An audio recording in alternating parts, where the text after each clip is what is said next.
Hello guys, कैसे हैं आप सब। मैं अरिजीत पाठक आप सभी के बीच में उम्मीद करता हूं कि आप सब बहुत अच्छे होंगे गैस। तो सबसे पहले एक छोटा सा इंट्रोडक्शन दे देता हूं कि मैं अरिजीत पाठक आप सभी के बीच में हाल में ही मैंने अपना नेट क्वालिफाइड किया है। मैं कैट भी क्वालिफाई किया हूं और फॉर्मर एजुकेटर रह चुका हूं आपका अन अकेडमी के अंदर, और मैं आप सभी के बीच में। आई होप कि आप सब बहुत अच्छे होंगे। तो गैस, आज हम लोग जो है इंडियन लॉजिक के बारे में पढ़ाई करेंगे।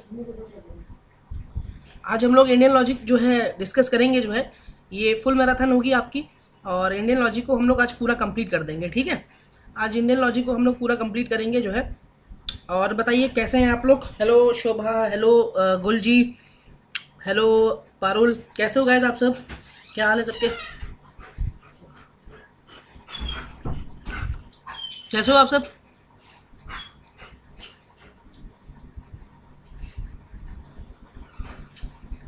क्या हाल चाल है गैस, कैसे हैं सब, क्या चल रहा है, कैसे हो सब लोग, कैसे हैं सब।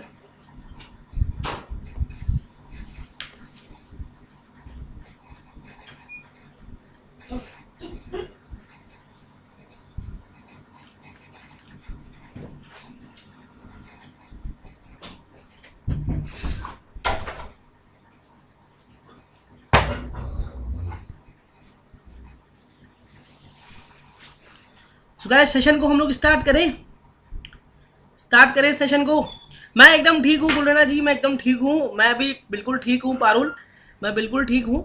तो हम लोग सेशन को जो है स्टार्ट करते हैं, ठीक है, विदाउट वेस्टिंग एनी टाइम। तो सेशन को स्टार्ट किया जाए। Are you ready.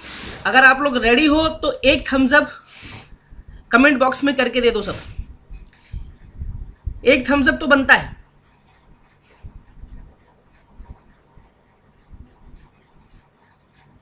एक थम्स अप तो बनता है।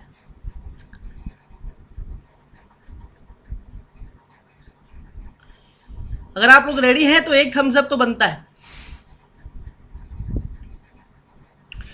चलो गाइस, शुरू करते हैं विदाउट वेस्टिंग एनी टाइम। तो आज हम लोग जो है इंडियन लॉजिक पढ़ेंगे, ठीक है। तो इंडियन लॉजिक में शुरू करने से पहले सबसे पहले गाइस बात करते हैं कि हम लोग इंडियन स्कूल ऑफ साइकोलॉजी की, कि भाई ये इंडियन स्कूल ऑफ थॉट कहता क्या है। गाइस देखो, जो आपका इंडियन स्कूल ऑफ थॉट है ना, ये आपका डिपेंड करता है वेदास के ऊपर। अब वेदास क्या होता है, अब वेदास होता क्या है। जहाँ पे हम पूजा पाठ की बात करते हैं, ठीक है, मतलब जहाँ पे हम पूजा पाठ की बात करते हैं, धर्म की बात करते हैं, ठीक है, वो हमारा क्या होता है, वेदास होता है, ठीक है। तो आप जो है यहाँ पे इंडियन स्कूल ऑफ साइकोलॉजी ने कहा कि बेसिकली ये आपकी डिपेंड करती है वेदास के ऊपर, जहाँ पे हम क्या किसकी बात करते हैं, जहाँ पे हम पूजा पाठ धर्म ये सब चीज़ों की बात करते हैं, ठीक है। तो इन्होंने क्या कहा कि भाई इंडियन स्कूल ऑफ थॉट के बेस पे हमने जो है ये देखा कि कुछ लोग ऐसे होते हैं जो वेदास को मानते हैं, और कुछ लोग ऐसे होते हैं जो वेदास को नहीं मानते। तो guys, Indian school of thought के हिसाब से जो लोग वेदास को मानते हैं, those people who believe in Vedas, वो लोग जो वेदास में बिलीव करते हैं, मतलब जो धर्म को मानते हैं, भगवान को मानते हैं, ठीक है, उनको हम क्या बोलेंगे, आस्तिक बोलेंगे या ऑर्थोडॉक्स होते हैं। वो लोग क्या होते हैं, आस्तिक होते हैं या ऑर्थोडॉक्स होते हैं, ठीक। वो लोग जो वेदास में विश्वास नहीं रखते, those peoples who not believe in Vedas, वो लोग जो वेदास के ऊपर भरोसा नहीं करते हैं, जो धर्म को नहीं मानते हैं, उन लोगों को हम क्या बोलते हैं, हेटेरोडॉक्स बोलते हैं, ठीक है, जो कि नास्तिक होते हैं। आप लोगों ने सुना होगा आस्तिक और नास्तिक। आस्तिक वो लोग जो भगवान को मानते हैं, जो धर्म को मानते हैं, और नास्तिक वो लोग होते हैं जो भगवान के ऊपर विश्वास नहीं करते, ठीक है। तो इन्होंने क्या कहा, इंडियन स्कूल ऑफ थॉट के हिसाब से इन्होंने ये कहा कि भाई हमारा जो इंडियन स्कूल ऑफ थॉट है वो वेदास पे डिपेंड करता है, और वो बंदे, वो लोग जो वेदास को मानते हैं उन्हें हम क्या बोलते हैं, ऑर्थोडॉक्स बोलते हैं, और वो लोग जो वेदास को नहीं मानते उन्हें हम हेटेरोडॉक्स बोलते हैं। ऑर्थोडॉक्स को गाइस बोलते हैं आस्तिक, और हेटेरोडॉक्स को हम बोलते हैं नास्तिक, ठीक है। चलो गाइस, अब हम लोग बात करते हैं कि इंडियन स्कूल ऑफ थॉट के हिसाब से यहां पर जो है हमने इंडियन स्कूल ऑफ थॉट के हिसाब से या इंडियन साइकोलॉजिकल स्कूल को जो है ये कुल मिला के 9 स्कूल थे, ठीक है, कुल मिला के 9 स्कूल थे जिसको हमने डिवाइड किया है 2 कैटेगरीज में, ठीक है ना। ये कुल मिला के हमारे क्या थे, कुल मिला के जो है हमने यहाँ पे 9 स्कूलों की बात कही गई है, ठीक है। टोटल हमारे पास कितने स्कूल थे, 9 स्कूल थे, उसको हमने 2 पार्ट्स में क्लासीफाई किया, ठीक है। अब देखो गाइस कि सबसे पहले हमने क्या किया, जो पहले के हमारे पास 6 स्कूल थे वो 6 स्कूल जो एक्सेप्ट करते थे वेदास की अथॉरिटी को, ठीक है। मतलब कुल मिला के हमारे पास 9 स्कूल थे जो कि इंडियन साइकोलॉजिकल थॉट के हिसाब से हमने क्लासीफाई किए। उन 9 स्कूल में से हमने 6 स्कूल वो स्कूल थे जो वेदास की अथॉरिटी को एक्सेप्ट करते थे, मतलब जो वेदास पे बिलीव करते थे, और 3 स्कूल ऐसे थे जो वेदास के ऊपर बिलीव नहीं करते थे। समझ रहे हो ना। वो 6 स्कूल कौन से हैं गाइस, जो आपका जो है वेदास के ऊपर बिलीव करते हैं, वो 6 स्कूल है न्याय, वैशिक, संख्या, योगा, पूर्व मीमांसा और उत्तर मीमांसा। गाइस ये 6 स्कूल ऐसे स्कूल हैं जो आपके वेदास की अथॉरिटी को एक्सेप्ट करते हैं, जो वेदास पे बिलीव करते हैं, ठीक। और हमारे पास 3 स्कूल अलग ऐसे हैं जो वेदास को नहीं मानते हैं। वो कौन कौन से स्कूल है, तो गाइस एक हमारे पास स्कूल है जैनिज्म, एक हमारे पास है मटेरियलिज्म और बुद्धिज्म। गाइस ये 3 स्कूल ऐसे हैं जो वेदास के ऊपर बिलीव नहीं करते हैं। समझ रहे हो, ये जो 3 स्कूल आप देख रहे हो, ये स्कूल ऐसे स्कूल हैं जो वेदास की अथॉरिटी को एक्सेप्ट नहीं करते हैं। तो ऐसे लोगों को हम हेटेरोडॉक्स बोलते हैं। हमने ऑलरेडी अभी पीछे पढ़ के आए हैं, वो लोग या वो स्कूल जो वेदास को मानते हैं वो कौन होते हैं, ऑर्थोडॉक्स होते हैं। या वो स्कूल जो वेदास पे बिलीव नहीं करते, जो धर्म पे बिलीव नहीं करते हैं, उनको हम क्या बोलते हैं, हेटेरोडॉक्स बोलते हैं। तो वो कौन कौन से स्कूल है, वो आपका जैनिज्म है, वो आपका मटेरियलिज्म है और वो आपका बुद्धिज्म है। यहां से क्वेश्चन डायरेक्ट पूछता है एग्जाम में कि जरा उन स्कूल का नाम बताइए जो वेदास की अथॉरिटी को एक्सेप्ट नहीं करते। तो आप क्या लिखोगे, जैनिज्म, मटेरियलिज्म और बुद्धिज्म, ठीक है। अब गाइस सबसे पहले हम बात करते हैं थ्योरी ऑफ नॉलेज, ठीक है, कि नॉलेज कहां से आई है। यह इंडियन लॉजिक में हमारा बहुत ही इंपॉर्टेंट पार्ट है कि भाई सबसे पहले हमें पता होना चाहिए कि जिस भी चीज के बारे में हम बात कर रहे हैं, नॉलेज हमारी आएगी कहां से, ठीक है। तो यहाँ पे इंडियन लॉजिक के अंदर जो है थ्योरी ऑफ नॉलेज का मतलब क्या होता है कि कैसे हम नॉलेज को एक्वायर करेंगे, ठीक है, किस तरीके से हम नॉलेज को गेन करेंगे। तो गाइस थ्योरी ऑफ नॉलेज को हमने 4 पार्ट्स में क्लासीफाई किया है। पहला आपका है प्रमता। गाइस प्रमता का मतलब होता है परमात्मा, जिसको सब कुछ पता है, who knows each and everything. प्रमता का मतलब होता है परमात्मा, गॉड जिसे बोलते हैं, जिसे हम बोलते हैं नोअर, जिसे सब कुछ पता है। उसके बाद गाइस आता है प्रमेया। प्रमेय का मतलब क्या होता है, जिसके बारे में हम जानना जानते हैं, जिसके बारे में हम जानना चाहते हैं, ठीक है। When we want to know about object, जब हम किसी चीज के बारे में जानना चाहते हैं, वो क्या होता है, प्रमेय होता है। फिर आपका गाइस आता है प्रमाण। प्रमाण का मतलब क्या होता है, वैलिड सोर्स ऑफ नॉलेज होती है हमारी किसी प्रूफ के साथ। कैसे, जैसे मान लीजिए मैं एग्जांपल देता हूं कि शोभा ने मुझे बोला और पारुल ने मुझे बोला कि मेरा जेआरएफ हो गया है। तो मैंने बोला कि ठीक है जेआरएफ हो गया है तो मुझे प्रूफ दिखाओ। तो फिर मुझे स्कोर कार्ड ला करके पारुल ने और शोभा ने दिया, तब वो नॉलेज मेरे लिए क्या हुई, वैलिड हुई ना। क्यों, क्योंकि मैंने वहां पे एक प्रूफ देखा। क्या देखा, एक प्रूफ देखा। प्रूफ में क्या देखा, उनका स्कोर कार्ड देखा। जब when you get some knowledge through some proof is nothing but your प्रमाण। प्रमाण का मतलब होता है जब आपको कोई नॉलेज मिलती है किसी प्रूफ के साथ, तो वो हमारा प्रमाण होता है। अब गाइस लास्ट में आता है प्रमिति। प्रमिति का मतलब होता है कि जब नॉलेज आपको, when you get knowledge from प्रमाण, प्रमाण से मिलने वाली नॉलेज को हम क्या बोलेंगे, प्रमिति बोलेंगे। जो नॉलेज हमको प्रमाण से मिल रही है उसको हम क्या बोलेंगे, प्रमिति बोलेंगे। आई होप कि क्लियर हो रहा होगा। अगर क्लियर हो रहा है तो मेरे को कमेंट बॉक्स में लिख के बताओ सब कैसा लग रहा है, क्लास मजा आ रही है कि नहीं इंडियन लॉजिक पढ़ के।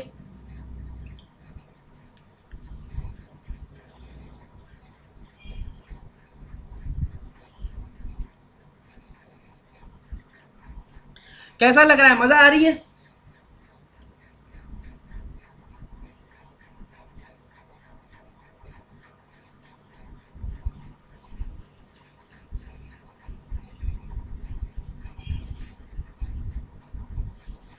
चलो ठीक है, आगे बढ़ते हैं, बिना टाइम वेस्ट किए आगे बढ़ते हैं। चलो अब गाइस देखो, हम बात करते हैं न्याय एपिस्टीमोलॉजी की। तो ये न्याय एपिस्टीमोलॉजी क्या होता है गाइस? देखो गाइस, एपिस्टीमोलॉजी का मतलब होता है जब हम किसकी बात करते हैं, ट्रू नॉलेज की बात करते हैं। व्हेन वी टॉक अबाउट और when we study about the true knowledge, जब हम सत्य ज्ञान की बात करते हैं तो उससे हम क्या बोलते हैं, एपिस्टीमोलॉजी बोलते हैं। तो गाइस न्याय एपिस्टीमोलॉजी कहती है कि हम नॉलेज को कैसे एक्वायर करेंगे। न्याय एपिस्टीमोलॉजी कहती है कि हाउ टू गेट नॉलेज, कि नॉलेज को हम कैसे एक्वायर करेंगे, कैसे हम नॉलेज को ले सकते हैं। तो न्याय एपिस्टीमोलॉजी के हिसाब से इन्होंने ये बोला कि भाई आप नॉलेज को दो तरह से गेन कर सकते हो, एक आप वैलिड सोर्स के थ्रू कर सकते हो, एक आप इनवैलिड सोर्स के थ्रू कर सकते हो। ठीक है भाई, इन्होंने ये बताया कि आप कैसे नॉलेज को एक्वायर करोगे। ये किसने बोला? ये न्याय एपिस्टीमोलॉजी बोलती है। अब आप उस नॉलेज को गेन कैसे करोगे, उसको प्राप्त कैसे करोगे, आप एक्वायर कैसे करोगे? उस नॉलेज को आप एक्वायर करोगे दो तरीके से, एक वैलिड सोर्स ऑफ नॉलेज होगी, एक आपकी इनवैलिड सोर्स ऑफ नॉलेज होगी। जो वैलिड सोर्स होगी गाइस उसे मैं बोलता हूं प्रमा, और जो इनवैलिड सोर्स होती है नॉलेज की उसको मैं बोलता हूं अप्रमा। हमेशा ध्यान रखना, जो वैलिड सोर्स ऑफ नॉलेज होती है उसे मैं बोलता हूं प्रमा, जो इनवैलिड सोर्स ऑफ नॉलेज होती है उसे मैं बोलता हूं अप्रमा। अब गाइस जो हमारे पास वैलिड सोर्स ऑफ नॉलेज है उसको हमने क्लासिफाई किया है 4 पार्ट्स में। कौन कौन? एक हमारा है प्रत्यक्ष, एक हमारा है अनुमान, एक हमारा है उपमान, एक हमारा है शब्द। ठीक है, और इनवैलिड सोर्स ऑफ नॉलेज को हमने क्लासिफाई किया 2 पार्ट्स पे, वो है एक अनुपलब्धि और एक है अर्थापत्ति। देखो मैं आपको शॉर्ट में इसके बारे में बता देता हूं, आगे हम लोग डिटेल में बात करेंगे। सबसे पहले हम बात करते हैं प्रत्यक्ष की, कि प्रत्यक्ष क्या होता है। गाइस देखो, प्रत्यक्ष is nothing but your perception. ठीक है, देखो जब हम कोई नॉलेज को गेन करने की कोशिश करते हैं अपने सेंसरी ऑर्गन के through, when we want to achieve या when we want to gain some knowledge through our sensory organs, अपने सेंसरी ऑर्गन का थ्रू करके, अपने सेंसरी ऑर्गन के थ्रू जब आप कोई नॉलेज को गेन करने की कोशिश करते हो उससे मैं क्या बोलता हूँ, प्रत्यक्ष बोलता हूँ, परसेप्शन बोलता हूँ।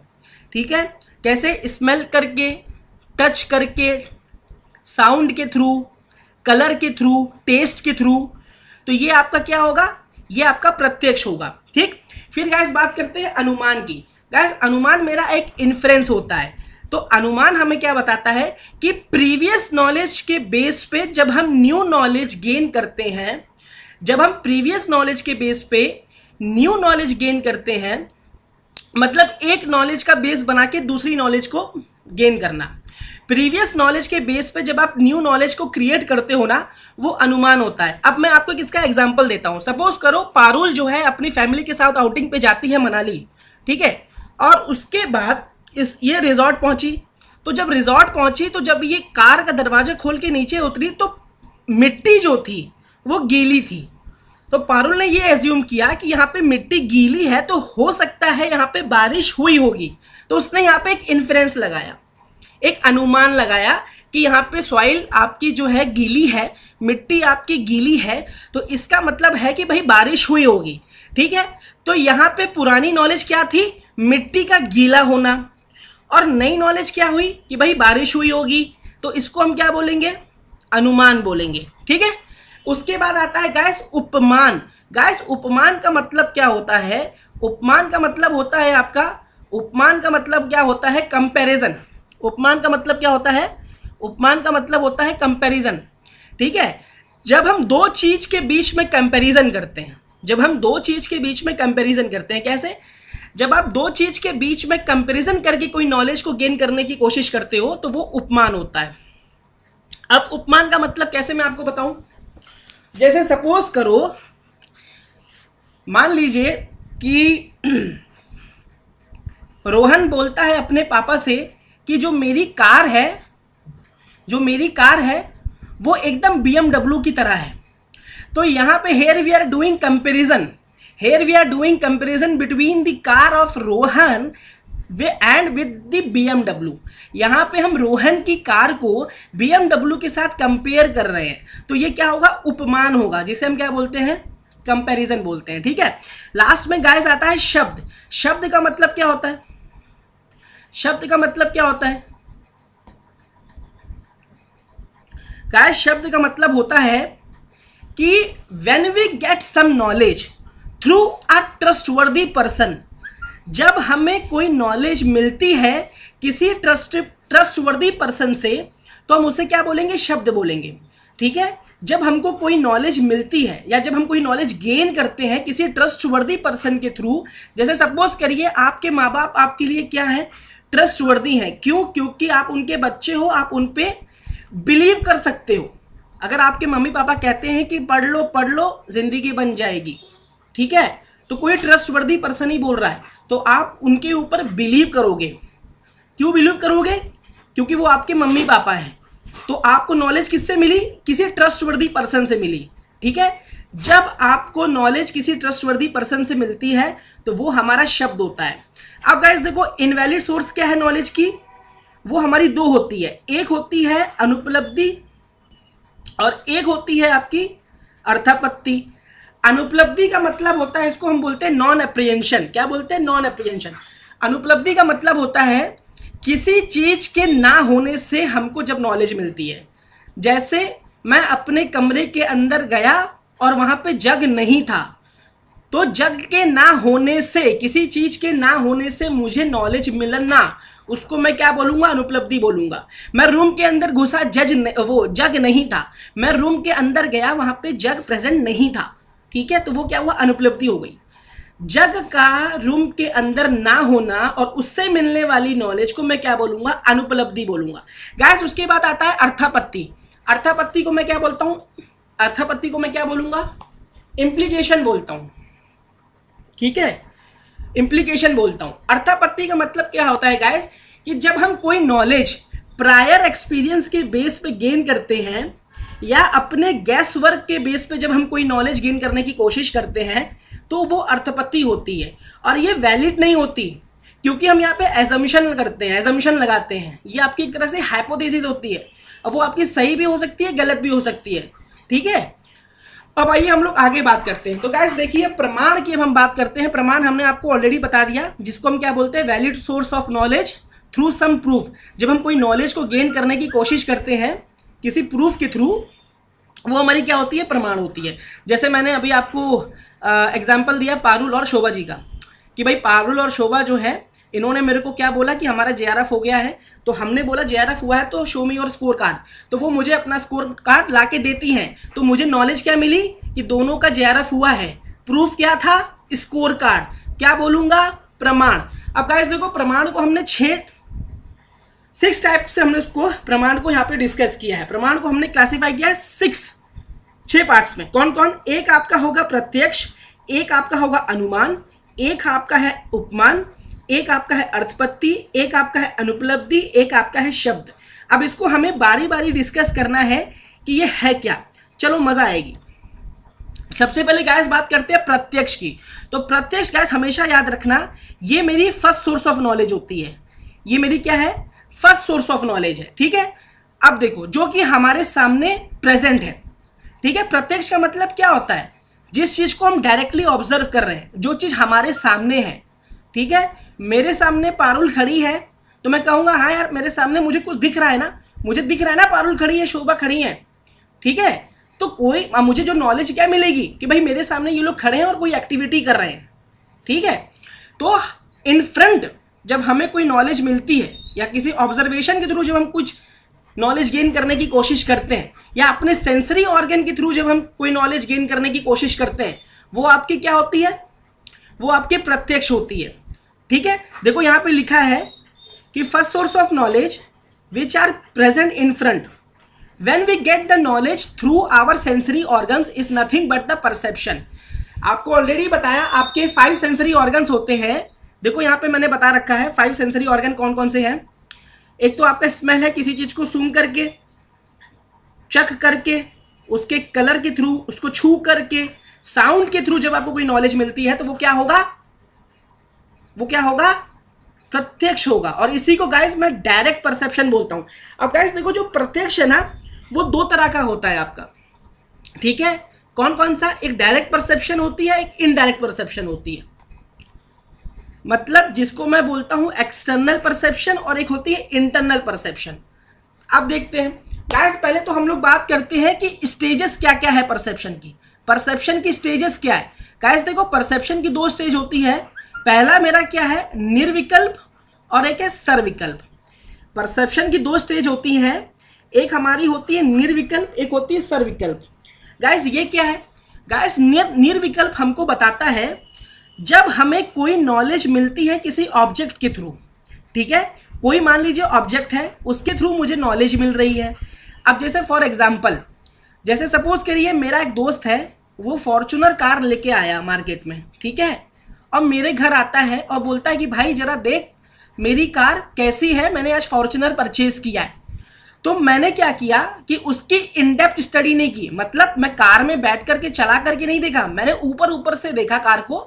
मैंने कार का कलर देखा, बाहर से मैंने कार को देखा कि भाई कार का ये साइज है, कार का ये कलर है, कार का ये फीचर है। बस देखो, जब मैं कोई नॉलेज गेन करने की कोशिश करता हूं ऊपर ऊपर से, अब मेरे लिए ऑब्जेक्ट क्या था, फॉर्च्यूनर थी, मैंने उसकी इन डेप्थ स्टडी नहीं की, मैंने ऊपर ऊपर से, एक प्राइमा फेसिया होता है, किसी चीज को, किसी ऑब्जेक्ट को पूरी तरह से स्टडी ना करके जब आप ऊपर ऊपर से स्टडी करते हो, ठीक है, ऊपर ऊपर से स्टडी करके जब कोई नॉलेज आप गेन करते हो, उसे मैं क्या बोलूंगा, निर्विकल्प बोलूंगा।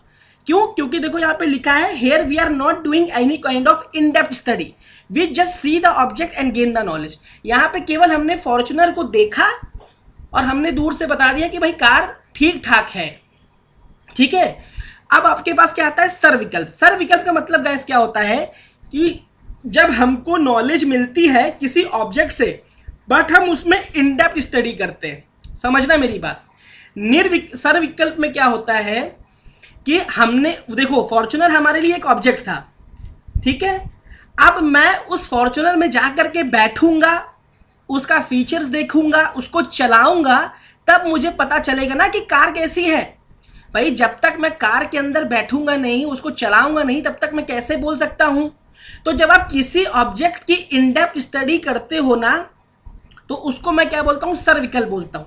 और जब आप किसी ऑब्जेक्ट को ऊपर ऊपर से आप जब स्टडी करते हो, एक प्रिमा फेसिया होता है हमारा, उसको हम क्या बोलेंगे, निर्विकल्प बोलेंगे। समझ में आया? अब बात करेंगे प्रत्यक्ष कितने टाइप्स के होते हैं। पहले मेरे को बताओ समझ में आया क्या? कमेंट बॉक्स में आंसर लिख के बताओ।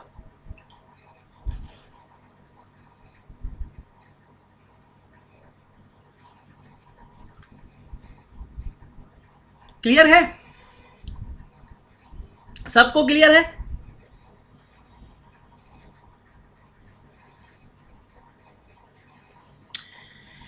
ठीक है, चलो बहुत बढ़िया। तो आगे बढ़ते हैं हम लोग।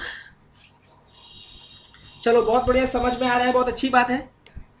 तो गाइस सबसे पहले तो जिन्होंने मेरा यूट्यूब चैनल सब्सक्राइब नहीं किया है, सब्सक्राइब कर लीजिए, ठीक है। और डिस्क्रिप्शन पे जो है टेलीग्राम चैनल की लिंक है, तो आप लोग ज्वाइन कर सकते हैं जिन्होंने ज्वाइन नहीं किया है। और मैं फॉर्मल एजुकेटर रह चुका हूँ अनअकैडमी के अंदर, और बहुत जल्दी आपको दिखूंगा अनअकैडमी पे।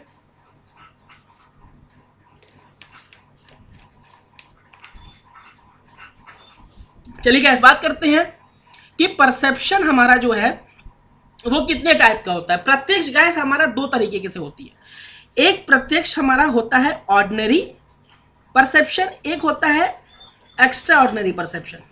इसको गाइस हम बोलते हैं लौकिक और अलौकिक। इसको हम साधारण और असाधारण भी बोला जाता है। मतलब जो आपका ऑर्डिनरी परसेप्शन है उसको हम लौकिक भी बोलते हैं, साधारण भी बोलते हैं।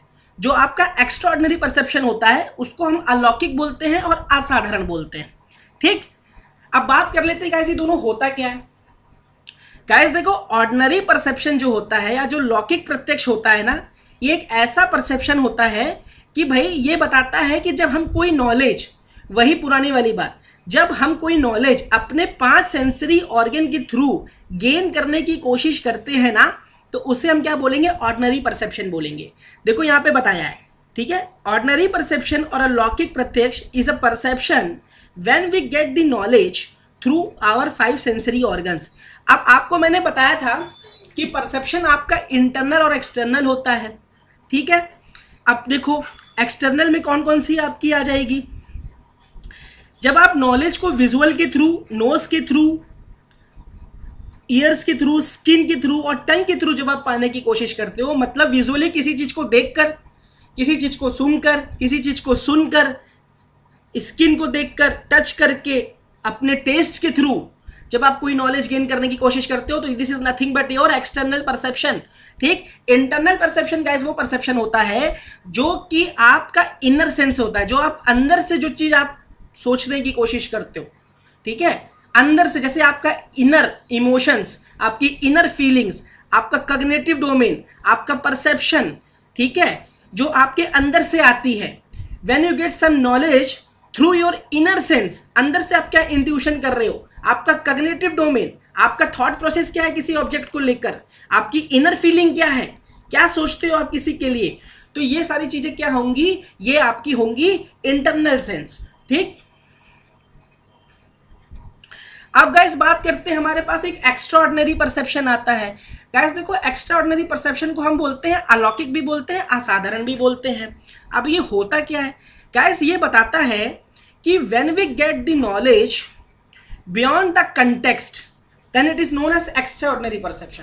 कहने का मतलब है कि हमारे पास कोई मान लीजिए कंटेक्स्ट है, जब मैं अपनी 5 सेंसरी ऑर्गन के बियॉन्ड जब मैं कोई नॉलेज गेन करने की कोशिश करूंगा, मेरे पास 5 सेंसरी ऑर्गन है ना, इसके बियॉन्ड जाकर के जब मैं कोई नॉलेज गेन करने की कोशिश करूंगा तो वो एक्स्ट्राऑर्डिनरी परसेप्शन होता है। और उसको मैं 3 पार्ट्स में क्लासिफाई करता हूं।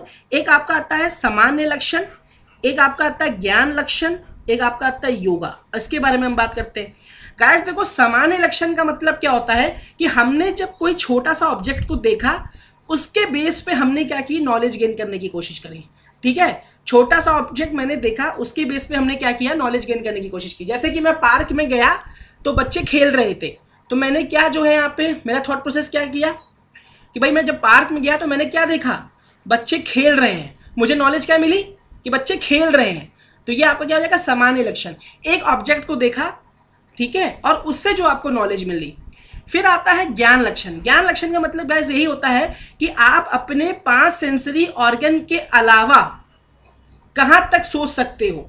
ठीक है, उसके थ्रू जब आपको नॉलेज गेन करने की जब आप बात करते हो तो वो आपका ज्ञान लक्षण होता है कि मतलब जब आप अपने 5 सेंसरी ऑर्गन के बियॉन्ड जाकर कोई नॉलेज को गेन करने की कोशिश करते हो। फिर गाइस आता है योगा। योगा का मतलब क्या होता है गाइस, योगा का मतलब होता है जब आप कोई नॉलेज को गेन करते हो मेडिटेशन के थ्रू। ठीक है, किसी चीज को परसीव करना थ्रू मेडिटेशन, कोई नॉलेज को गेन करना मेडिटेशन के थ्रू, वो क्या होगा, योगा होगा।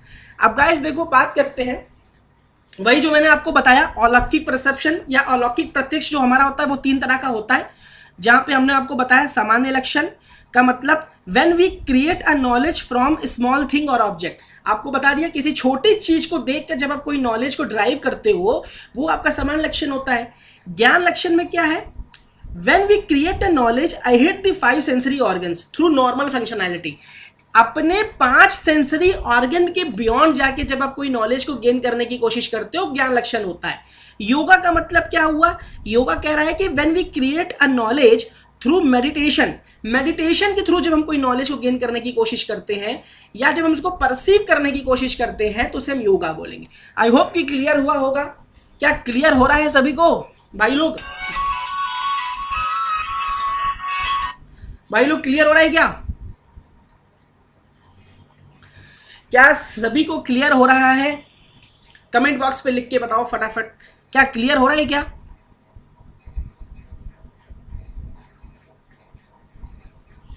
क्लियर हो रहा है? कमेंट बॉक्स पे लिख के बताओ क्लियर हो रहा है क्या? सोनू कह रहे हैं यस सर क्लियर हो रहा है, पारुल कह रही हैं क्लियर है, और लोग भी बताएं।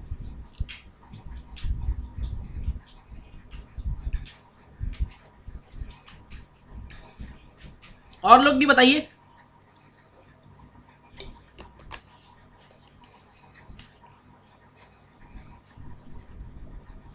चलो ठीक है, सो हम लोग आते हैं अपने स्लाइड के ऊपर।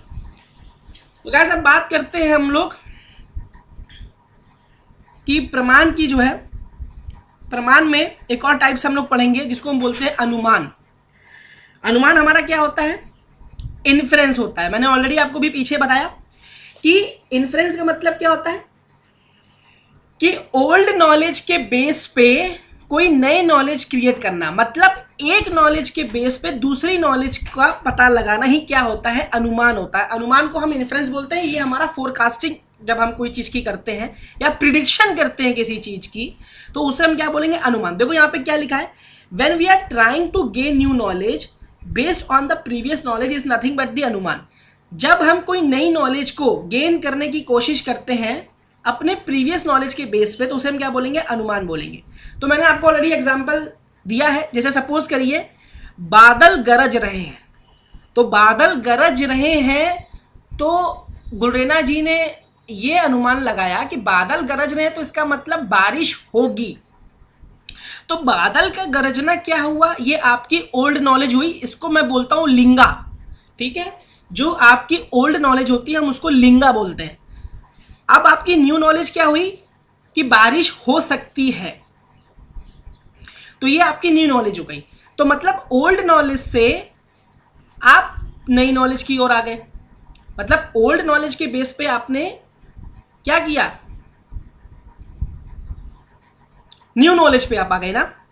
तो जब हमने आपको ऑलरेडी बताया, जब आप कोई नई नॉलेज गेन करने की कोशिश करते हो अपने प्रीवियस नॉलेज के बेस पे, तो यहां पे गुलरेना जी ने क्या देखा कि बादल गरज रहे हैं, तो ये क्या हुई, ये ओल्ड नॉलेज हुई, इसे हम लिंगा बोलेंगे। और आपको नई नॉलेज क्या मिली जानने को, कि बारिश हुई होगी और बारिश होगी। ठीक है, तो इसे हम क्या बोलेंगे, लिंगी। आपकी जो ओल्ड नॉलेज थी बादल का गरजना, उसको लिंगा बोलेंगे, और बारिश का होना उसे लिंगी बोलेंगे। वो आपकी न्यू नॉलेज होती है। अब गाइस देखो, अनुमान को हम लोग क्लासिफाई करते हैं अदर कैटेगरीज में। एक क्या है, अगर साइकोलॉजिकल के हिसाब से हम बात करें तो अनुमान हमारा दो तरह का होता है, एक स्वार्थ अनुमान होता है, एक प्रार्थ अनुमान होता है। गाइस देखो, स्वार्थ अनुमान वो अनुमान होता है जब हम अपने बारे में सोचते हैं और जब हम बहुत स्वार्थी हो जाते हैं, ये हमको दुनियादारी से कोई मतलब नहीं है, दुनियादारी भाड़ में जाए, मुझे तो अपना देखना है, वो स्वार्थ अनुमान होता है। ठीक है, एक आपका आता है प्रार्थ अनुमान। प्रार्थ अनुमान का मतलब होता है कि नहीं यार, मुझे सबके बारे में सोचना है, मुझे सबके वेलफेयर के बारे में बात करनी है, मुझे अपने स्टूडेंट्स को आगे लेके चलना है, मुझे अपने स्टूडेंट्स को आगे बढ़ाना है। ठीक है, तो वो आपका क्या होगा, प्रार्थ अनुमान होगा। जब हम किसी को इन्फ्लुएंस करने की कोशिश करते हैं ना, when we are trying to influence to someone, when we are trying to influence someone is nothing but your प्रार्थ अनुमान। प्रार्थ अनुमान का मतलब होता है जब हम किसी को इन्फ्लुएंस करने की कोशिश करते हैं। ठीक है ना। और स्वार्थ में क्या होता है, जब हम अपने बारे में सोचते हैं और जब हम दूसरों को कन्विंस करने की कोशिश करते हैं। कि जैसे सपोज करिए मेरे क्लास में या मेरे टेलीग्राम चैनल पे इतने लर्नर हैं, तो मैं सोचता हूँ कि नहीं यार, मैं पीडीएफ भेज देता हूँ, सभी लोगों का भला हो जाएगा, सब लोग अच्छे मार्क्स स्कोर कर लेंगे। मैं अभी इस समय अकेडमी पे नहीं हूँ, मैं खुद यूट्यूब में क्लासेस ले रहा हूँ। तो क्यों ले रहा हूँ, कुछ सोच कर कि यार हम मेरे लर्नर्स हैं, उनका भी भला हो जाए, ताकि ये जो यूट्यूब की वीडियो है ये कई लोगों तक पहुँच जाए। कई ऐसे लर्नर हैं जिनके पास पैसे नहीं है, जो अनअकैडमी में सब्सक्रिप्शन नहीं ले सकते, बट यूट्यूब तो एक मीडियम है जिसके थ्रू वो नॉलेज गेन कर सकते हैं। ठीक है, चलो, स्वार्थ का मतलब अपने बारे में सोचना। प्रार्थ का मतलब क्या होता है, जब आप दूसरों को इन्फ्लुएंस करने की कोशिश करते हो, दूसरों के हित के बारे में सोचते हो। अब गाइस, आपका जो है अनुमान व्यक्ति के बेस पे तीन तरह का होता है। एक होता है पूर्वावत अनुमान, एक होता है शेषावत अनुमान, एक होता है समय दोस्ता।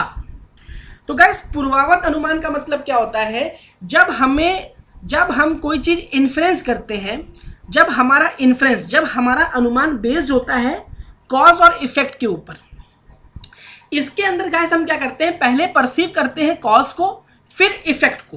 पूर्वावत अनुमान का मतलब क्या होता है कि यहाँ पे पहले हम परसीव करते हैं कॉज को, फिर इफेक्ट को। कॉज क्या होता है, कारण, इफेक्ट क्या होता है, प्रभाव। ये हमारा पूर्वावत होता है। मैं एग्जांपल आपको एक दे रहा हूँ। एक बच्चा क्लास में गया और उसने होमवर्क नहीं किया, तो टीचर ने उसको बजा दिया 3-4। और ठीक है, एक बच्चे ने होमवर्क नहीं किया था, ठीक है, तो उसके टीचर ने उसे बहुत मारा। तो बच्चे का होमवर्क ना करना is nothing but the cause, उसकी पिटाई होनी इफेक्ट। ठीक है, तो पूर्वावत अनुमान में हम क्या करते हैं, पहले कॉज को परसीव करते हैं। कारण क्या था, बच्चे ने होमवर्क नहीं किया, तभी उसको मार पीटी है, वो क्या था, इफेक्ट था। शेषावत अनुमान के अंदर क्या होता है गाइस कि यहाँ पे जो हम इन्फ्रेंस हमारा जो होता है, अनुमान जो हमारा होता है वो बेस्ड होता है इफेक्ट के ऊपर और कॉज के ऊपर। पूर्वावत में कॉज और पहले आपका कॉज आता है फिर आपका इफेक्ट आता है, लेकिन शेषावत में हम क्या करते हैं, पहले इफेक्ट को देखते हैं फिर कॉज को देखते हैं। यहाँ पे पहले हम कॉज इफेक्ट को परसीव करेंगे फिर कॉज को परसीव करेंगे। अब एग्जांपल सुनो, मैं बताता हूँ। एक क्लासरूम के अंदर कुछ बच्चे बैठे हैं और मनीष क्लास के अंदर जाता है और मोहन को देखता है, तो मोहन के गाल में 5 उंगलियां छपी रहती हैं। ठीक है, एक क्लास में जो है आपका मनीष एंट्री लेता है और रामू को देखता है, तो रामू के जो गाल पे 5 उंगलियां छपी रहती हैं। तो मनीष ने क्या बोला कि रामू मुझे एक बात बताओ, तुम्हारे गाल पे ये क्या हुआ है, ये किस चीज़ का निशान है? तो उसने बोला कि भाई मैंने होमवर्क नहीं किया था। तो यहाँ पे आपने पहले इफेक्ट को देखा। इफेक्ट क्या देखा कि रामू को मार पीटी है, ठीक है, ये हो गया प्रभाव। अब उसका रीजन क्या था, उसका कॉज ये था कि बंदे ने होमवर्क नहीं किया। ठीक है, तो शेषावत अनुमान के अंदर पहले आप इफेक्ट को देखते हो। आपने इफेक्ट क्या देखा कि उसके गाल में 5 उंगलियों के निशान छपे हैं, तो आपने ये इन्फर किया कि यार ये बंदा तो पिटा हुआ है आज। ठीक है, क्यों पिटा है, क्योंकि होमवर्क नहीं किया। तो ये शेषावत अनुमान होता है। अब आता है सम्यक्दोषता। सम्यक्दोषता का मतलब होता है गाइस कि जब हमारा कोई इन्फ्रेंस किसी एग्जिस्टेंस चीज के ऊपर बेस्ड होती है, मतलब जो चीज जैसी है वो वैसी ही रहेगी। यहाँ पे हम सिमिलरिटी की बात करते हैं। सिमिलरिटी की बात करने का मतलब, सपोज करिए हमने कहा कि मिश्रा जी हमारे एमएलए थे, उनको हमने पिछली बार जितवाया था और उन्होंने गरीबों की बड़ी मदद करी, तो इस बार भी हम उनको वोट देकर के जितवाएंगे। तो यहाँ पे हम एक सिमिलरिटी की बात कर रहे हैं कि उन्होंने अच्छा काम किया तभी हम उनको वोट देके इस बार भी जितवाएंगे। मतलब यहाँ पे हम को एग्जिस्टेंस होने की चीज़ के बारे में बात करते हैं। जो चीज़ जैसे चल रही है वैसे चलने दो, वो आपका क्या होगा, सम्यक्दोषता होगा। तो आई होप कि आपको समझ में आया होगा। अब आपका गैस क्या है, अब आपका अनुमान जो है इंडक्शन के बेस पे भी 3 तरह का होता है। एक आपका आता है केवल अन्वयी, एक आता है केवल वैतरिकी, एक आता है अन्वय वैतरिकी। केवल अन्वयी क्या होता है गाइस, देखो केवल अन्वयी एक ऐसा आपका इन्फ्रेंस होता है कि जहां पे हम पॉजिटिव रिलेशन की बात करते हैं। ठीक है, जहां पे हम एक पॉजिटिव रिलेशन की बात करते हैं। केवल वैतरिकी एक ऐसा इन्फ्रेंस है जहां पे हम निगेटिव रिलेशन की बात करते हैं। और अन्वय वैतरिकी आपका एक ऐसा इन्फ्रेंस है जहां पे हम पॉजिटिव और नेगेटिव दोनों की बात करते हैं। जब हम पॉजिटिव और नेगेटिव रिलेशन की बात करेंगे तो वो आपका क्या हो जाएगा, अन्वय वैतरिकी। केवल वैतरिकी में पॉजिटिव, ठीक है, और केवल अन्वयी में पॉजिटिव, केवल वैतरिकी में नेगेटिव, अन्वय वैतरिकी में पॉजिटिव और नेगेटिव। ठीक है, यहां से क्वेश्चन गाइस आपको मैच द कॉलम में बनेगा। यहां से क्वेश्चन मैच द कॉलम में बनेगा। जब हम केवल अन्वयी की बात करेंगे, केवल अन्वयी इन्फ्रेंस की, तो वो आपकी क्या होती है, जब हम पॉजिटिव रिलेशन की बात करते हैं केवल वैतरिकी नेगेटिव हो जाएगा। ठीक है, अन्वय वैतरिकी पॉजिटिव और नेगेटिव रिलेशन की बात करेंगे। अब गाइस हमारे पास आता है उपमाना, जिसे हम बोलते हैं कंपैरिजन। तो ऑलरेडी मैंने आपको बताया था ये हमारा प्रमाण का टाइप है। गाइस देखो उपमान का मतलब क्या होता है, उपमाना का मतलब क्या होता है कि जब मैं कोई नॉलेज को गेन करने की कोशिश करता हूं कंपैरिजन के through, when we compare the two things, जब मैं कोई 2 चीज को कंपेयर करता हूं ना आपस में, और वहां से मुझे जब कोई नॉलेज मिलती है तो मैं से क्या बोलूंगा, उपमान बोलूंगा। क्या बोलूंगा, उपमान बोलूंगा। देखो यहाँ पे एग्जांपल दिया है, Rohan said papa my bike looks like a Ducati. तो यहाँ पे रोहन कहता है कि मेरी जो बाइक है वो दुकाती की तरह दिखती है। तो इस एग्जाम्पल के अंदर रोहन क्या कर रहा है, कंपेयर कर रहा है अपनी बाइक को दुकाती के साथ। भाई हो सकता है कि जो रोहन की बाइक है उसकी कुछ सिमिलरिटीज होंगी जो कि दुकाती से मिलती होगी। हो सकता है रोहन की बाइक का कलर और दुकाती का कलर सेम हो सकता है कि भाई जो रोहन की जो बाइक है उसका जो आपका हेडलाइट है वो दुकाती के हेडलाइट की तरह भी हो। ठीक है, तो यहाँ पे हम क्या करें, here we are doing comparison between the Rohan bike and the Ducati. अब गाइस हम बात करते हैं शब्द, जिसे बोलते हैं वर्बल टेस्टिमोनी। क्या बोलते हैं, वर्बल टेस्टिमोनी। बहुत इंपॉर्टेंट है, अभी मैंने आपको थोड़ी देर पहले बताया था। गाइस शब्द का मतलब होता है जब आपको कोई नॉलेज मिलती है किसी ट्रस्टवर्दी पर्सन के थ्रू, जब आप किसी पर्सन के ऊपर ब्लाइंडली फेथ करते हो। ठीक है, कि जब आप किसी पर्सन के ऊपर ब्लाइंडली फेथ करते हो, या आपको जब कोई नॉलेज मिलती है, जब आपको कोई नॉलेज मिलती है किसी ट्रस्टवर्दी पर्सन से, तो वो आपकी वैलिड नॉलेज होगी, और उसी को मैं बोलता हूं अपता वाक्य। ठीक है, जब आपको कोई नॉलेज मिलती है ट्रस्टवर्दी पर्सन से, तो मैं उसको क्या बोलता हूं, अपता वाक्य। ठीक है, और इसी को मैं बोलता हूं, इस पूरे कॉन्सेप्ट को शब्द, जिसे मैं बोलता हूं वर्बल टेस्टिमनी। मैंने आपको एग्जांपल क्या दिया था, जैसे आपके टीचर अगर आपको कुछ चीज सिखाते हैं ना कि बेटा ये चीज नहीं करनी, ये चीज गलत है, बेटा ये चीज करो, इससे आगे बढ़ोगे, तो वो एक ट्रस्टवर्दी पर्सन है। वहां से आपको जो चीज नॉलेज मिलेगी तो वो आपके लिए क्या होगी, शब्द होगी। ठीक, या आपके पूर्वज, आपके दादाजी लोग जो बात कहते थे कि पुराने जमाने में कि भाई ऐसे मत करना, तो ये हो जाता है, तो वो हो जाता है। तो जब आपको कोई नॉलेज आपके ट्रस्टवर्दी पर्सन से मिलती है, तो उसको हम क्या बोलेंगे, उसको हम शब्द बोलेंगे। ठीक है, अब देखो गाइस, यहाँ पे उसी को हम अपता वाक्य बोलते हैं। अपता का मतलब गाइस होता है who always tell the truth, जो हमेशा सच के बारे में बताता है। वाक्य का मतलब होता है कि जो सेंटेंस के बारे में बताता है, जहां पे हम कलेक्शन ऑफ वर्ड्स की बात करते हैं। एक आपका आता है वर्ड्स। वर्ड्स का मतलब which is a power to convey its meaning, मतलब एक पावर, उसके मीनिंग को कन्वे करने की पावर को हम क्या बोलेंगे, वर्ड्स बोलेंगे। मतलब जो शब्द आप यूज कर रहे हो उससे क्या निकल के आ रहा है, वो कितना वैलिड है। ठीक है, अब गाइस हम बात करते हैं वर्बल टेस्टिमोनी के क्या क्या टाइप्स हैं। शब्द कितनी तरह के होते हैं गाइस? शब्द दो तरह का होता है, एक होता है वैदिका, एक होता है सेकुलर। तो गाइस वैदिका मतलब क्या होता है, ये हमारा एक 100% ट्रू होता है। क्यों 100% ट्रू होता है? क्योंकि जब हमें कोई नॉलेज किसी वैलिड सोर्स से मिलती है, जैसे जब हमें कोई नॉलेज बाइबल के थ्रू मिलती है, सिख के थ्रू मिलती है, कुरान के थ्रू मिलती है, तो हम किसी भी तरह का वहां पे ऑब्जेक्शन रेस नहीं कर सकते। क्यों भाई? बाइबल को कौन ठुकरा सकता है? सिख को कौन ठुकरा सकता है? कुरान को कौन ठुकरा सकता है? मेरे को आप एक बात बताओ, हम यहाँ पे क्या कोई ऑब्जेक्शन कर सकते हैं? नहीं, ये 100% ट्रू बात है। ये 100, गीता कभी गलत हो सकती है क्या? नहीं ना। जब हमको नॉलेज जो है किसी वैलिड सोर्स से मिलती है ना गाइस, उसको मैं क्या बोलता हूँ, वैदिका बोलता हूँ।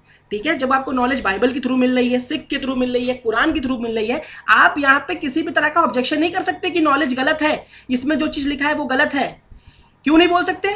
क्योंकि आप वैलिड सोर्स से नॉलेज को गेन कर रहे हो, जो कि कभी गलत नहीं हो सकती। वो आपका क्या होगा? वैदिका होगा। अब आता है गाइस सेकुलर। सेकुलर का मतलब क्या होता है गाइस? सेकुलर का मतलब होता है जब कोई भी शब्द किसी ह्यूमन बीइंग के द्वारा कहा जाता है। अब जैसे when you get some knowledge through some human beings, ठीक है, किसी बंदे ने कोई बात अगर कही है तो जरूरी तो नहीं है कि वो सही होगी। किसी बंदे ने बोला कि मैंने आईएएस टॉप किया है, तो भैया मैं कैसे मान लूं कि तुमने आईएएस टॉप किया है? तुम अपना स्कोर कार्ड दिखाओ। ठीक है, हो सकता है तुम झूठ बोल रहे हो।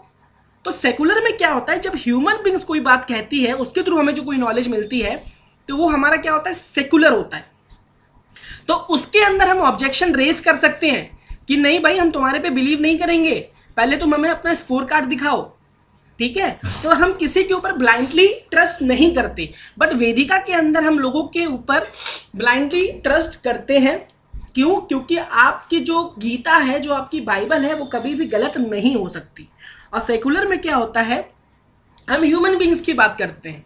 जो ह्यूमन बींग्स के द्वारा जो बात कही गई है वो आपकी गलत हो सकती है, यहाँ पे हम ऑब्जेक्शन रेज करेंगे। वैदिका में नहीं करेंगे। वैदिका में हमें वैलिड सोर्स ऑफ नॉलेज मिलती है। ठीक है, जो नॉलेज का जो मीडियम है वो आपका क्या है? वैलिड है, क्योंकि कुरान और बाइबल कभी झूठ नहीं बोल सकती। चलिए गाइस, अब कुछ कंडीशंस होती हैं, बहुत इंपॉर्टेंट है, ये भी आपका मैच द कॉलम में क्वेश्चन पूछ सकता है कि आपका कंडीशन क्या है शब्द का, वर्बल टेस्टिमोनी की कंडीशन क्या है। गाइस देखो, 4 कंडीशन होती है। पहला आपका है आकांक्षा, दूसरा है योग्यता, एक है सानिध्य, एक है तात्पर्य।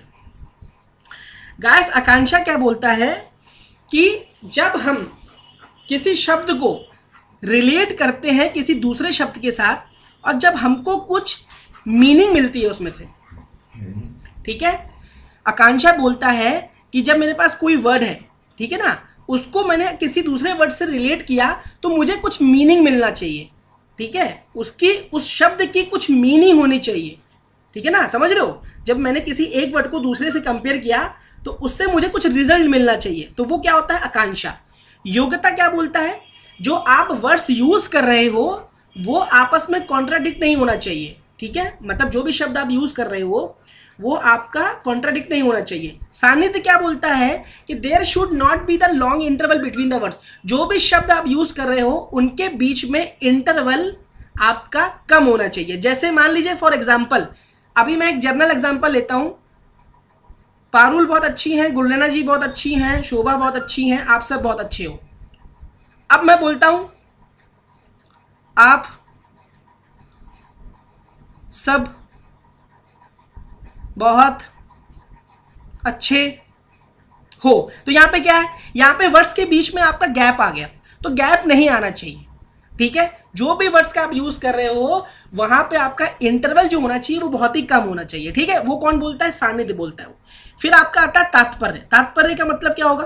तात्पर्य का मतलब ये होता है, तात्पर्य का मतलब क्या होता है कि यहाँ पे जो भी कंटेक्स्ट आप यूज कर रहे हो, जो भी शब्द आप यूज कर रहे हो, जो भी वर्ड यूज कर रहे हो वो आपका बहुत ही ज्यादा इंपॉर्टेंट होगा और उसे आप किसी पर्पस के लिए यूज करोगे, ठीक है? जैसे लोग नहीं बोलते भैया इसका तात्पर्य क्या है, इसका तात्पर्य क्या है, जो आपने बात बोली इसका तात्पर्य क्या है, ठीक है? तो इसका मतलब ये होता है कि यहाँ पे जो भी आप कंटेक्स्ट, जिस भी स्टेटमेंट की आप बात कर रहे हो वो आपका इंपॉर्टेंट होता है और यहां पे हम वर्ड्स को यूज करते हैं किसी पर्पस के लिए, किसी ऑब्जेक्टिव के लिए, ठीक है? उसे हम क्या बोलेंगे? तात्पर्य बोलेंगे। अब गाइस आती है अर्थपत्ति, इसको मैं बोलता हूं इम्प्लीकेशन। अर्थपत्ति के बारे में मैंने आपको बता दिया था। गाइस अर्थपत्ति में क्या होता है? Here we gain knowledge through guess work. जब हम कोई नॉलेज गेस करके गेन करते हैं या इमेजिनेशन के थ्रू जब हमें कोई नॉलेज मिलती है, जब हम कोई चीज की कल्पना करते हैं, ठीक है, तो हम उसे क्या बोलेंगे? अर्थपत्ति बोलते हैं। या जब हम अपने प्रायर एक्सपीरियंस के बेस पे कोई नॉलेज गेन करेंगे। गाइस देखो इम्प्लीकेशन का मतलब सीधा सीधा आपका होता है एजम्पशन। जब आप कोई अवधारणा बना लेते हो, अब भाई जो आपने हाइपोथेसिस बनाई है वो आपकी सही भी हो सकती है, गलत भी हो सकती है। जो आपने इम्प्लीकेशन बनाई है अपने गेस वर्क के बेस पे, तो भाई वो सही भी हो सकती है, गलत भी हो सकती है, तो नॉलेज यहाँ पे वैलिड नहीं होती है आपकी, ठीक है? अब मैंने एग्जाम्पल क्या दिया है कि Dolly is healthy because may be she Yeats 100 eggs in a day. तो यार ये कैसे पॉसिबल हो सकता है? डॉली मोटी है क्योंकि वो 100 अंडे खाती है एक दिन में। तो ये भाई सही भी हो सकता है, गलत भी हो सकता है। भाई हो सकता है डॉली को पेट में बीमारी हो सकता है डॉली को पेट में दिक्कत हो सकता है उसको कोई उसका ट्रीटमेंट चल रहा हो जिसकी वजह से उसको प्रॉब्लम आ रही हो। तो हम परफेक्टली तो नहीं कह सकते, सर्टेनली तो नहीं कह सकते ना कि वो 100 अंडे खाती होगी इसलिए जो है वो हेल्दी है, ठीक है? तो यहाँ पे हमने एक गैस किया है ना, हमने यहाँ पे एक गैस किया है कि भाई डॉली मोटी है इसका मतलब वो 100 अंडे खाती होगी। तो भाई ऐसा थोड़ी ना है कि यार वो मोटी है 100 अंडे खाएगी, उसको पेट में दिक्कत हो सकती है, उसको कोई प्रॉब्लम हो सकती है स्टमक में जिसकी वजह से वो हेल्दी है। There are so many reasons, है ना? चलो अब आता है गैस अनुपलब्धि, जिसे हम क्या बोलेंगे? नॉन एप्रीहेंशन बोलेंगे। क्या बोलेंगे? Non apprehension. गैस मैंने आपको एग्जांपल दिया था, किसी चीज के ना होने से जब हमें कोई नॉलेज मिलती है, किसी चीज के ना होने से जब हमें कोई नॉलेज मिलती है तो उसे हम क्या बोलते हैं? अनुपलब्धि बोलते हैं। बताया था ना, there is a no jug in this room is a far of valid knowledge. मतलब रूम के अंदर जग का ना प्रेजेंट होना और उससे मिलने वाली नॉलेज को हम क्या बोलेंगे? अनुपलब्धि बोलेंगे। और ये एक वैलिड नॉलेज होती है। मैं रूम के अंदर घुसा, जग प्रेजेंट नहीं था, तो वो क्या हुई? आपकी वैलिड नॉलेज हुई, उसको मैं क्या बोलूंगा? अनुपलब्धि बोलूंगा। तो यहाँ पे लिखा है when we talk about the relation between middle term and major term is known as व्याप्ति। अब गाइस देखो व्याप्ति का मतलब क्या होता है? जब मैं मिडिल टर्म और मेजर टर्म की बात करता हूं तो उससे मैं व्याप्ति बोलता हूं, हमेशा ध्यान रखना। और एक आता है हेत्वाभास। हेत्वाभास का मतलब हेतु का आभास। हेतु क्या होता है? आपका मिडिल टर्म होता है। और मिडिल टर्म में आपका क्या? हेतु का मतलब होता है मिडिल टर्म, और मिडिल टर्म का मतलब रीजन, जो हमको रीजन के बारे में बताता है।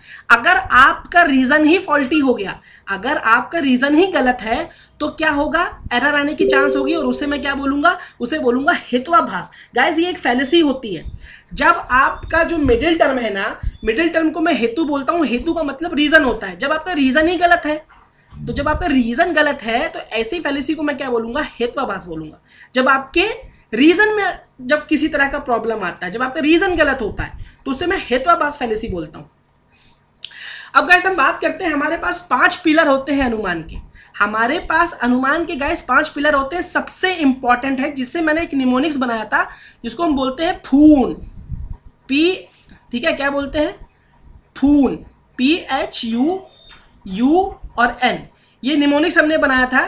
तो 5 पिलर होते हैं हमारे किसके, अनुमान के। कौन कौन से? पहला होता है गाइस, पहला होता है प्रत्यक्ष, दूसरा होता है हेतु, तीसरा होता है आपका उदाहरण, चौथा होता है आपका उपनयना, और लास्ट होता है आपका निगमना। अब देखो इसका मतलब क्या है गाइस, देखो प्रत्यक्ष का मतलब होता है एक प्रीपोजिशन, एक मेरा स्टेटमेंट होता है। प्रत्यक्ष का मतलब क्या होता है, एक प्रीपोजिशन होती है, एक प्रीपोजिशन होती है, एक स्टेटमेंट होता है, जिसके बारे में हम बात करते हैं। हेतु मेरा क्या होता है, हेतु का मतलब होता है रीजन, रीजन क्या है। उदाहरण का मतलब होता है जब हम एग्जाम्पल की बात करते हैं, जब हम एग्जाम्पल की बात करते हैं। और उपनयना का मतलब क्या होता है, जब हम उसको कहीं अप्लाई करते हैं, एप्लीकेशन की बात करते हैं। और निगमना का मतलब होता है जब हम कंक्लूजन की ओर पहुंचते हैं। अब एक एग्जाम्पल दे रहा हूं, बहुत ध्यान से समझना, एक एग्जाम्पल दे रहा हूं, बहुत बढ़िया एग्जाम्पल दे रहा हूं, ध्यान समझना। सपोज करो कि पारुल अपनी मम्मी के पास गई और पारुल ने बोला, गाइस ये प्रत्यक्ष नहीं है, ये प्रतिज्ञा है, ठीक है। ये जो आपका फर्स्ट वर्ड देख रहे हो, ये प्रत्यक्ष नहीं है गाइस, इसको प्रतिज्ञा कर लीजिएगा, ठीक है, इसको प्रतिज्ञा कर लीजिएगा। यहाँ पे थोड़ा सा लिखने में प्रॉब्लम आ गई है, ठीक है, ये आपका प्रतिज्ञा है। तो प्रतिज्ञा क्या होता है गाइस, कि पारुल अपने मम्मी के पास गई और पारुल ने बोला कि मुझे गोवा जाना है। तो पारुल ने क्या किया, एक प्रतिज्ञा ली कि मुझे गोवा जाना है। तो मम्मी ने बोला कि भाई गोवा क्यों जाना है, किस लिए गोवा जाना चाहती है। तो पारुल ने रीजन क्या दिया कि मम्मी लॉकडाउन चल रहा था, तो मैं रिफ्रेशमेंट के लिए गोवा जाना चाहती हूं। तो ये क्या था, एक रीजन था। अच्छा, उसके बाद भी इनकी मम्मी कन्विंस नहीं हुई, बोली कि नहीं गोवा ही जाने की क्या जरूरत है, और भी तो प्लेसेस हैं, वहां पे भी तो जा सकती हो। तो पारुल ने क्या उदाहरण दिया, क्या एग्जाम्पल दिया कि मम्मी मेरी सहेली, मेरी फ्रेंड मनीषा, वो भी उत्तराखंड गई थी। तो मम्मी फिर भी कन्विंस नहीं हुई, मम्मी ने बोला कि तुम्हारी दोस्त उत्तराखंड गई थी, देहरादून गई थी, तो तुम भी देहरादून जाओ, गोवा क्यों जा रही हो। अब उसके बाद हम बात करते हैं उपनयना की, एप्लीकेशन की। तो पारुल ने क्या किया कि इन जर्नल मम्मी को समझाने की कोशिश करी कि मम्मी देखो ऐसा है कि अगर मैं गोवा जाऊंगी ना, तो उससे मेरा रिफ्रेशमेंट होगा और मैं आकर के अपनी स्टडी को अच्छी तरीके से कर सकूंगी, ठीक। उसके बाद हम कंक्लूजन में क्या पहुंचे, तो मम्मी ने बोला चलो ठीक है, तुम्हारी बात को मान लेते, तुम गोवा हुआ। तो ये आपके गाइस 5 पिलर थे, जिसके किसके, अनुमान के। तो आई होप कि आपको समझ में आया होगा। कैसी लगी क्लास, कैसा लगा इस 1 घंटे की फुल मैराथन में इंडियन लॉजिक की, इस 1 घंटे की फुल मैराथन में कैसा लगा आप लोगों को, मजा आई कि नहीं आई, ये मेरे को बताओ। और कोई डाउट है तो मुझे आप कमेंट सेक्शन में बताओ जल्दी।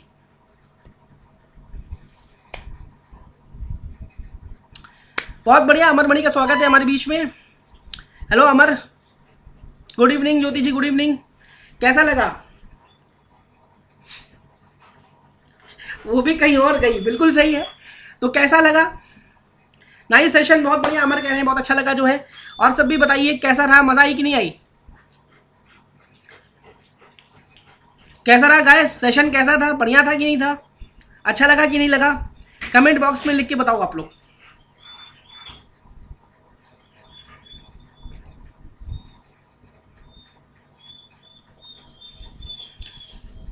रेशमी कह रही है बहुत ही अच्छा सेशन था, अमर कह रहे हैं नाइस सेशन था, बहुत बढ़िया। तो गाइस आप लोगों को नॉलेज मिली कि नहीं मिली ये बताओ। पारुल कह रही है गजब ऑसम एक्सप्लेनेशन, मजा आ गया, बहुत बढ़िया पारुल। तो चलो गाइस ठीक है, तो आप लोगों को समझ में आया, मुझे बड़ी खुशी है। तो अभी आप लोगों को कोई डाउट है तो आप लोग पूछ सकते हो। If you have any doubt then you can ask. कोई डाउट है किसी को, कुछ पूछना है। हम अभी रुके हुए हैं आपके साथ, अभी हमारे पास 5 मिनट हैं, हम 5 मिनट आपके साथ रुके हुए हैं। तो आप लोग को कोई डाउट है तो आप लोग कह सकते हो, कोई डाउट है एग्ज़ाम से रिलेटेड, इंडियन लॉजिक से रिलेटेड, पढ़ाई कैसे करें, क्या करें, क्या होगा, तो बताओ।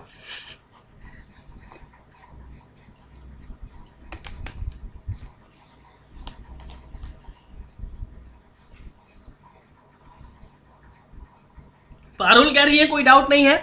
अमरमणि त्रिपाठी हमारे बीच में बहुत ही होनहार छात्र हैं जो है,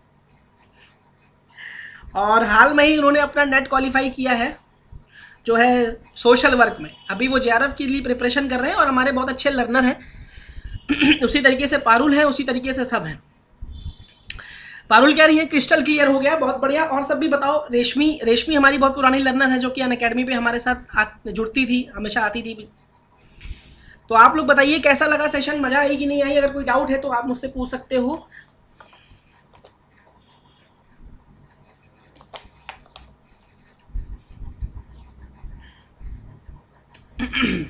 चलो मैं क्वेश्चन पूछूं, मैं तुम लोगों से क्वेश्चन पूछता हूं, तुम लोग मुझे आंसर देना, ठीक है। सोनू इंसा कह रही है ग्रेट टीचर, बेस्ट टीचर, मजा आ गया। क्या बात है सोनू जी, बहुत बहुत धन्यवाद आपका जो है दिल से। तो गाइस आप लोग कमेंट करना मत भूलना, कमेंट करना मत भूलिएगा, ठीक है। वीडियो के डिस्क्रिप्शन में जाके कमेंट जरूर कर दीजिएगा, वीडियो को लाइक जरूर कर दीजिएगा ताकि मुझे मोटिवेशन मिल सके और मैं अच्छी अच्छी वीडियो बना सकूं आप लोग के बीच में। तो कमेंट जरूर कर दीजिएगा अगर मेरी वीडियो सही में आपको अच्छी लगी हो, अगर आपको सच में इंडियन लॉजिक से कुछ सीखने को मिला हो तो आप कमेंट कर दीजिएगा, ठीक है। और इंडियन लॉजिक को आज मैंने ट्राई किया, मैंने कोशिश किया कि 1 घंटे में आपको पूरी नॉलेज दे सकूं इंडियन लॉजिक की। तो मुझे पता नहीं मैं दे पाया हूं कि नहीं पाया हूं, बट आप लोगों को कैसा लगा ये आप लोग बताओ।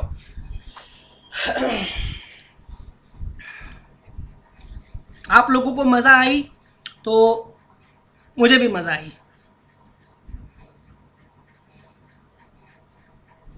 आप लोगों को अच्छा लगा तो मुझे भी अच्छा लगा।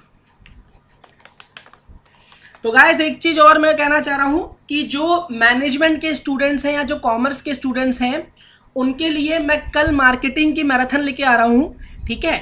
तो आप लोगों की मार्केटिंग की मैराथन जो है कल होगी, ठीक है। कल आप लोगों की मार्केटिंग की मैराथन होगी शाम को 5 बजे से 8 बजे तक, 3 घंटे की फुल मैराथन होगी जिसमें हम लोग मार्केटिंग को ख़त्म कर देंगे। यूट्यूब पे होगी मेरे चैनल पे।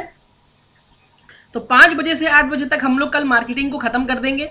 तो जो भी हमारे फ्रेंड्स हैं, जो भी हमारे जो है लर्नर्स हैं, तो सब आप लोग कल प्रेजेंट रहिएगा। तो 5 बजे से 8 बजे तक में हम पूरा मार्केटिंग को ख़त्म कर देंगे, ठीक है गाइस।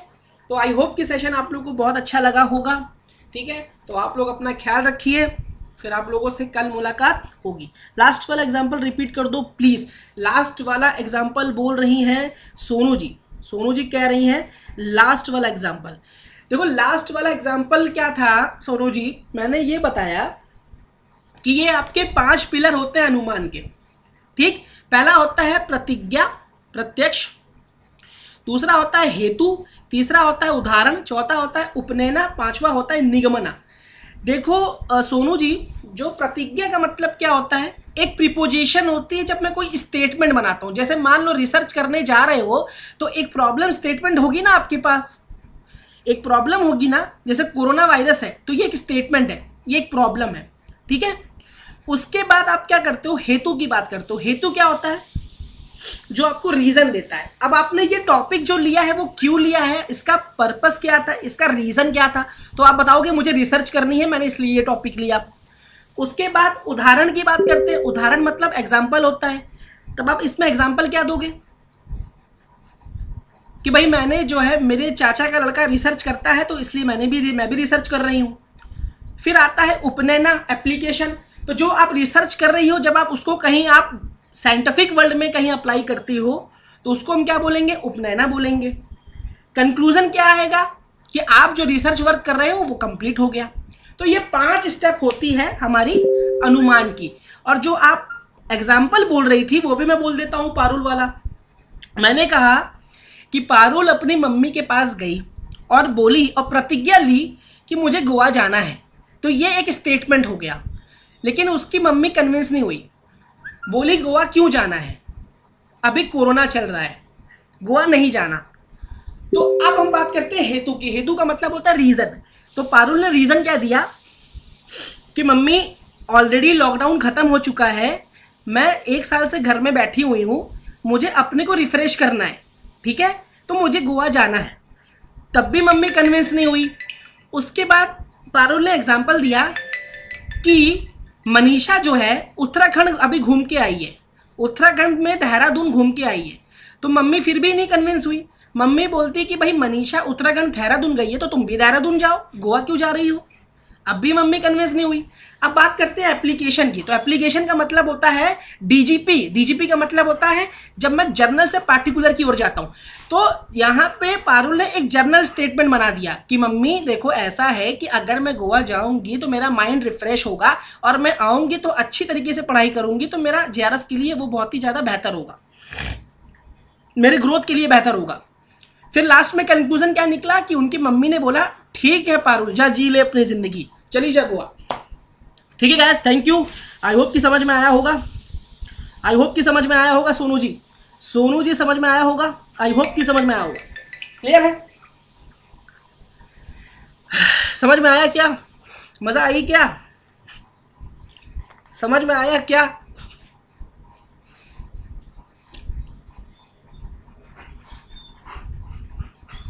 सोनू जी क्लियर हो गया? सोनू इंसा क्लियर हो गया?